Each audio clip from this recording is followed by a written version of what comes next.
Gauss के प्रमेय के प्रयोग चल रहे थे, तो हमने पहला प्रयोग कल यानी पिछली वीडियो में कर लिया था। आज आता है इसका दूसरा प्रयोग, अनंत विस्तार की समतल आवेशित अचालक चादर के निकट वैद्युत क्षेत्र की तीव्रता ज्ञात करना। तो मान लेंगे कोई भी एक चादर है, इस आकार की कोई चादर आप मान सकते हैं, अनंत विस्तार है इसका, तो इसके ऊपरी सिरे मैंने कुछ इस आकृति के लिए है क्योंकि अनंत विस्तार की ये चादर है। इसकी लंबाई चौड़ाई का अनुमान नहीं लगा सकते हैं क्योंकि अनंत विस्तार की चादर हमने प्रयोग की है। मानकर चलिए इस चादर को स्पेशली धन आवेश दिया जाता है। जब किसी भी चादर को स्पेशली धन आवेश या कोई भी ऋण आवेश दिया जाता है तो यह आवेश उसके प्रति एकांक क्षेत्रफल पर एक समान रूप से वितरित हो जाता है। मानकर चलिए इस ये जो पूरी शीट हमने ली है, चादर ली है, इस पूरी चादर का क्षेत्रफल कैपिटल ए है। क्या है जी? Capital A. तो चादर के प्रति एकांक क्षेत्रफल पर, चादर के प्रति एकांक क्षेत्रफल पर वितरित होने वाले आवेश को उसका पृष्ठ घनत्व कहते हैं।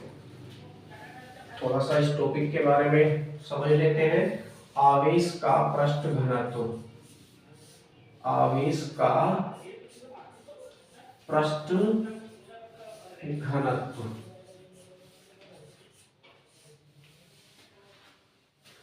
किसी चादर के प्रति एकांक क्षेत्रफल पर, दोबारा समझ लेंगे, किसी चादर के प्रति एकांक क्षेत्रफल पर वितरित होने वाले आवेश को उसका पृष्ठ घनत्व कहते हैं। इसे सिग्मा से प्रदर्शित करते हैं। इसका सूत्र होता है sigma equal to Q upon ए।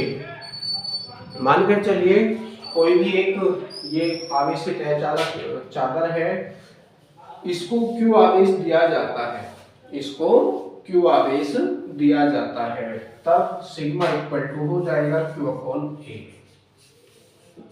प्रति एकांक क्षेत्रफल पर वितरित होने वाला आवेश, प्रति एकांक क्षेत्रफल पर वितरित होने वाले आवेश को पृष्ठ घनत्व कहते हैं। इसका मात्रक होता है, मात्रक क्या हो लिख सकते हो, आवेश का जो मात्रक होता है वो कूलाम होता है और क्षेत्रफल का मात्रक होता है मीटर स्क्वायर। तो इसका मात्रक हो जाएगा कूलाम प्रति मीटर स्क्वायर।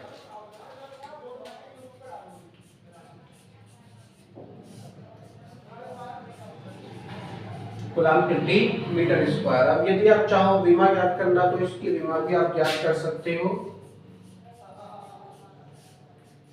विमा क्या हो जाएगी, आवेश की जो विमा होती है वो AT होती है अपॉन, और जो क्षेत्रफल है उसकी विमा होती है L स्क्वायर,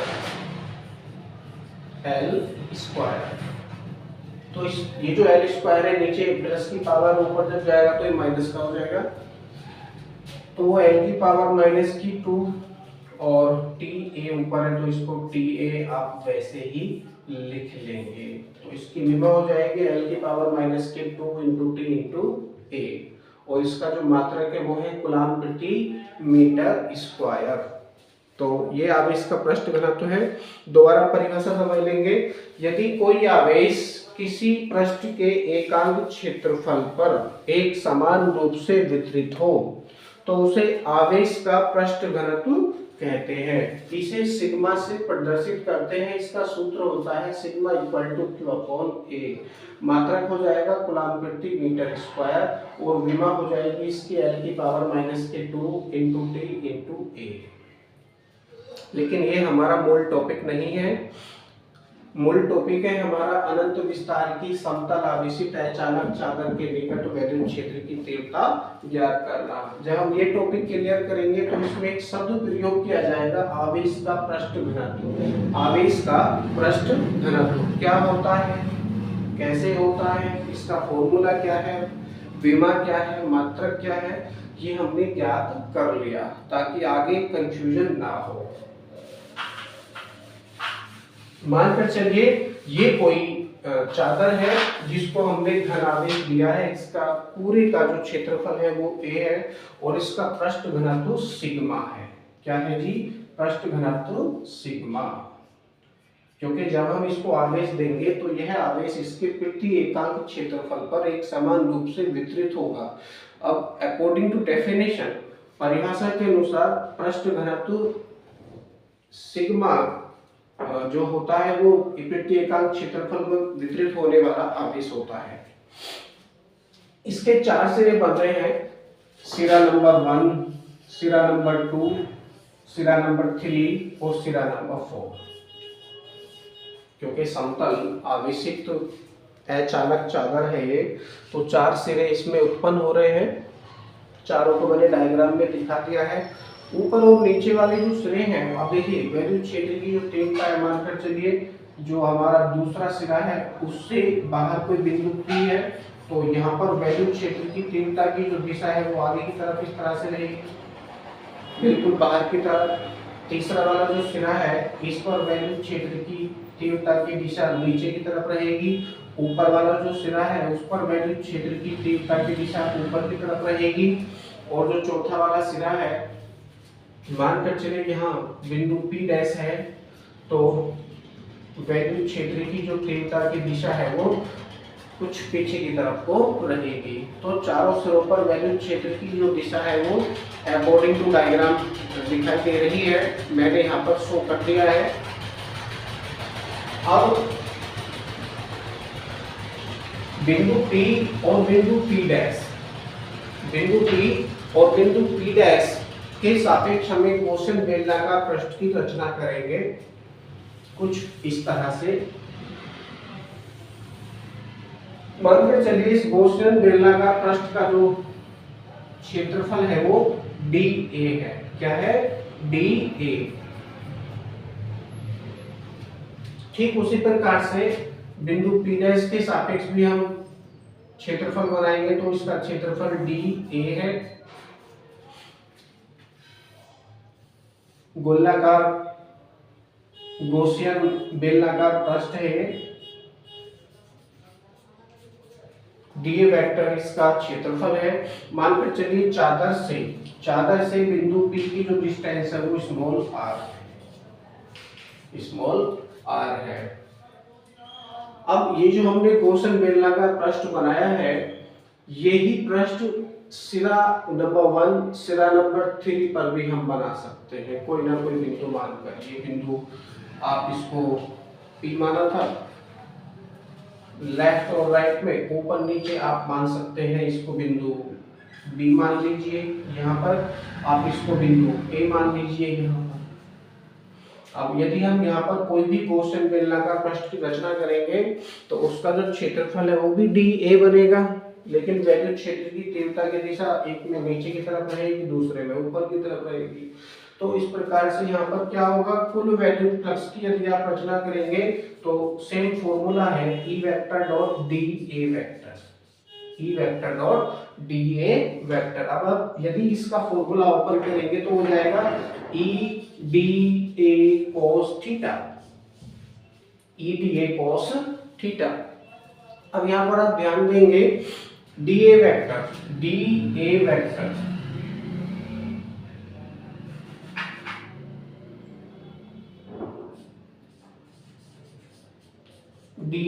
वेक्टर और वैद्युत क्षेत्र की तीव्रता के मध्य यहाँ पर 90 डिग्री का एंगल बनेगा, अर्थात EdA cos 90 हो जाएगा, ये cos 90। और cos 90 की वैल्यू कितनी होती है आपको पता ही है सारणी से, वो होती है 0। तो इस प्रकार से तीसरा वाला जो सिरा है उससे गुजरने वाला जो कुल वैद्युत फ्लक्स है फाई इक्वल टू क्या हो जाएगा, 0 हो जाएगा जी।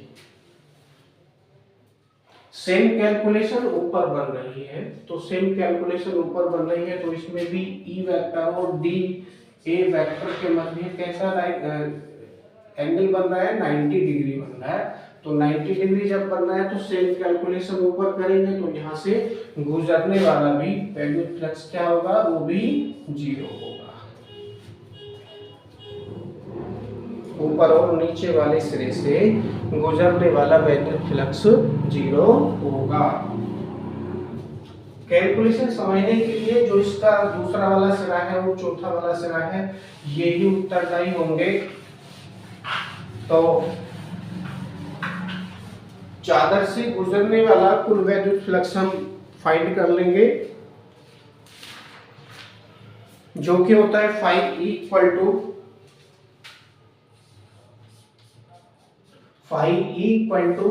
Phi one plus phi two. Phi equal to phi one plus phi two. Phi one मैंने क्यों लिया है, सिरा नंबर 2 से गुजरने वाला वैद्युत फ्लक्स फाई वन माना है, और सिरा नंबर 4 से गुजरने वाला वैद्युत फ्लक्स मैंने फाई टू माना है। आप इसको सिंपल वैसे भी लिख सकते हो, नो प्रॉब्लम, दोनों ही इक्वल है, क्योंकि जो आवेश है वो एक समान रूप से पूरी चादर पर अचालक चादर पर वितरित हो रहा है। तो पृष्ठ घनत्व सिग्मा की वैल्यू बिल्कुल बराबर होगी सभी स्थानों पर। ओके, तो phi one plus phi two केवल समझने के लिए मैंने किया है। जो हमारा दूसरा वाला सिरा है उससे गुजरने वाला वैद्युत फ्लक्स फाई वन, और जो चौथा वाला सिरा है उससे गुजरने वाला वैद्युत फ्लक्स फाई टू मैंने यहाँ पर माना है। तो इंटीग्रेशन करेंगे, यहाँ पर फाई इक्वल टू हो जाएगा, फाई ई इक्वल टू हो जाएगा इंटीग्रेशन ए, और अंदर क्या रहेगा, D vector dot D A vector.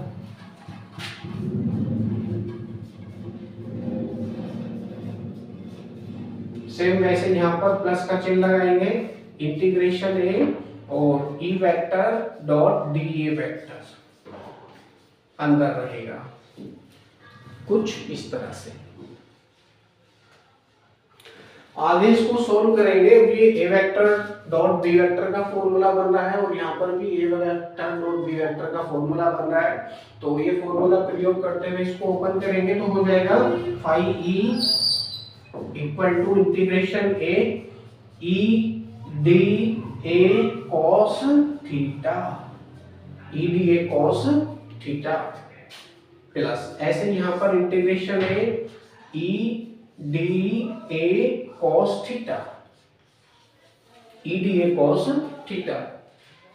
अब यहाँ आप ध्यान देंगे जो आपके दूसरे और चौथे सिरे हैं, यहाँ पर ई वेक्टर और जो डी ए है,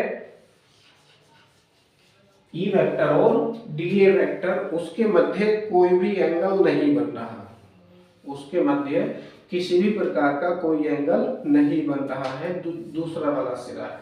तो ये एक दूसरे के बिल्कुल समांतर भी आप इसको मान सकते हो। तो थीटा की वैल्यू क्या होगी, 0 होगी। कोई भी एंगल जब नहीं बन रहा है तो दूसरे वाले सिरे पर जो एंगल बनेगा वो 0 डिग्री बनेगा।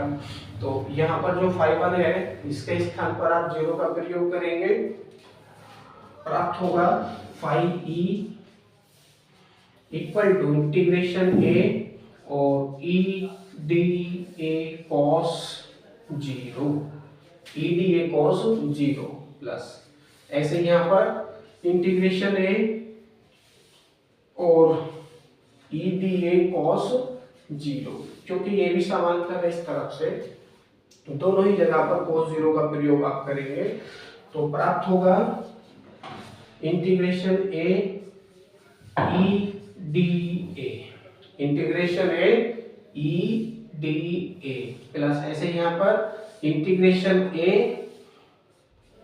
ई डी ए, कुछ इस तरह से। अब जो कॉमन है कॉमन करके हम बाहर निकाल लेंगे, इंटीग्रेशन करेंगे तो आप इसको यहां समझिए, फाई ई बराबर, अब यहाँ पर क्या कॉमन है, ई कॉमन है, क्योंकि डी में तो डिफरेंशिएशन चल रहा है, तो ई को कॉमन करके हम बाहर निकालेंगे इंटीग्रेशन ए और अंदर बचेगा डी ए प्लस, ऐसे यहाँ पर ई को कॉमन करके हम बाहर निकालेंगे और अंदर बचेगा इंटीग्रेशन ए और डी ए, कुछ इस तरह से। अब यहाँ पर जो इंटीग्रेशन ए अंदर डी ए बन रहा है ये पूरे अचालक चादर का क्षेत्रफल है। ठीक उसी प्रकार से इंटीग्रेशन ए डी ए बन रहा है, यहाँ पर यह भी पूरी ही अचालक चादर का क्षेत्रफल है, जिसको हमने क्या माना है, ए माना है। तो इसको चूकी का चिन्ह लिखकर आप दर्शा सकते हैं यदि आप चाहो तो।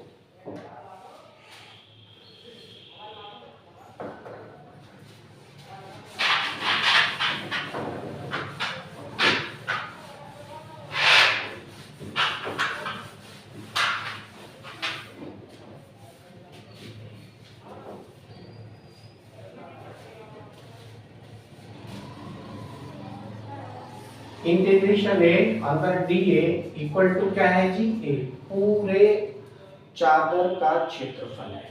लिखेंगे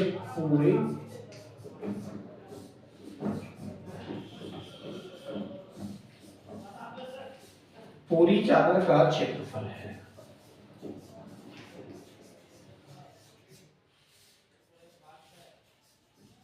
पूरी चादर का क्षेत्रफल है। तो इसके स्थान पर आप इस कैपिटल ए का प्रयोग करेंगे तो आपको वैल्यू प्राप्त होगी, इसलिए का चिन्ह लगाकर लिखो 5e बराबर ई ए प्लस ऐसे यहां पर क्या प्राप्त होगा, ई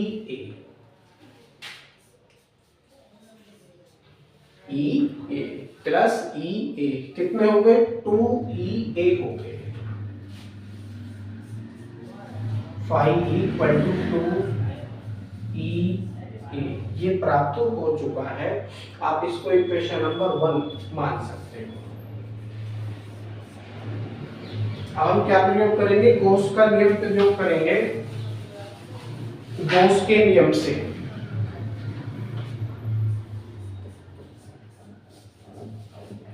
या गॉस की प्रमेय से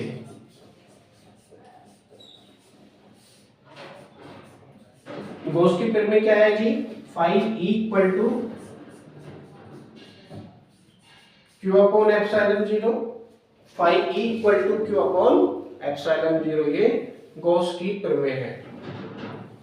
अब हमारे पास में आवेश की वैल्यू नहीं है लेकिन सिग्मा आपको दे रखा है, तो सिग्मा इक्वल टू फॉर्मूला होता है इसका q अपॉन a। आप यहां देख लीजिए sigma equal to q upon a, तो q इक्वल टू क्या हो जाएगा, यहां से सिग्मा इंटू a हो जाएगा। q equal to sigma into a, तो q की जो वैल्यू है यहां पर हम प्रयोग करेंगे। तो ये वैल्यू कुछ इस तरह से हो जाएगी 5 equal to sigma into a upon epsilon 0। तो ये वैल्यू किस चीज की आ चुकी है, हमारे पास में 5e की वैल्यू आ चुकी है। इसको यदि आप चाहो तो इक्वेशन नंबर 2 भी मान सकते हो, और यदि आप चाहो तो आप 5e की वैल्यू को समीकरण नंबर 1 में भी रख सकते हो, जैसा आपको उचित लगे वैसा आप कर सकते हो। तो यहाँ पर मैं क्या कर रहा हूँ, 5e की वैल्यू को समीकरण नंबर 1 में रख रहा हूँ। 5e का मान समीकरण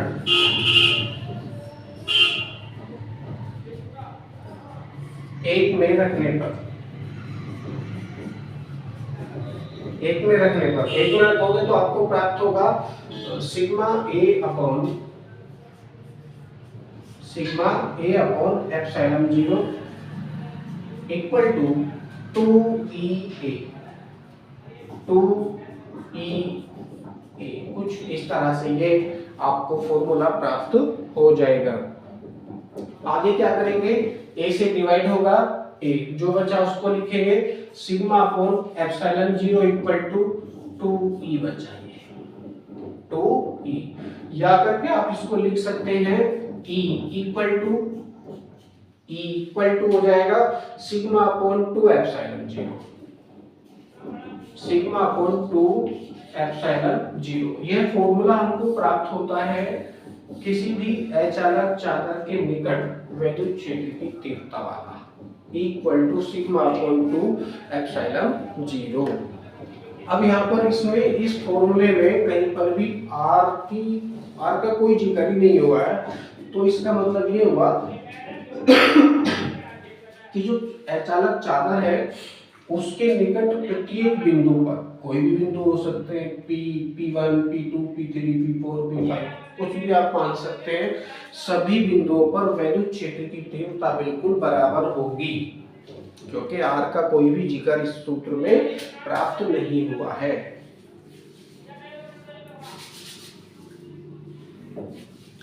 ओके,